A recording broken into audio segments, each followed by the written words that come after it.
ఈ అద్భుతమైన సినిమాని మనకి తెరకండిస్తున్న రవి నంబూరి గారిని స్టేజ్ మీదకి ఆహ్వానిస్తున్నాం.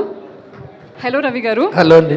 కంగ్రాచులేషన్స్, మీ డెబ్యూ మూవీ ఇది. Thank you so much. మిమ్మల్ని ఒకే ఒక క్వశ్చన్ అడుగుతాను, ఎక్కువ ఇబ్బంది పెట్టకుండా. చెన్నై లవ్ స్టోరీ, చెన్నై ఎందుకు? Why not Hyderabad, Vijayawada, why Chennai?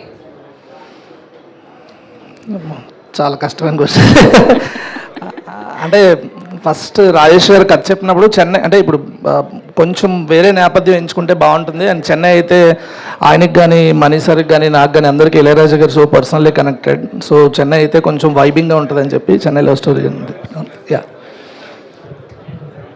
అసలు మ్యాటర్ ఏంటంటే హైదరాబాద్ అయితే రోజు మేము దొబ్బుతామని, చెన్నై అయితే హ్యాపీగా రూమ్ వేసుకొని ఉండొచ్చు కదా అని చెన్నై పెట్టుకున్నారు. చెన్నైలో 3 రోజులు చేసిన కాదు. ఇప్పుడు అసలు నా క్వశ్చన్ ఏంటంటే, హౌ ఈజ్ ఇట్? మా టార్చర్ భరించడం ఎలా ఉంది? మాతో గొడవలు ఎలా పడ్డారు అవి చెప్పండి కొంచెం. లేదు, లాస్ట్ వారం నుంచే కదా గొడవలు, ముందంతా బాగానే ఉండింది. లాస్ట్ వారం నుంచే కాబట్టి లేదు నాకు అర్థం చేసుకోగలను నా తగులన్నిటిని. రిలీజ్ తర్వాత మాట్లాడుకుందాం ఇప్పుడు ఎందుకు. థ్యాంక్ యూ రవి గారు.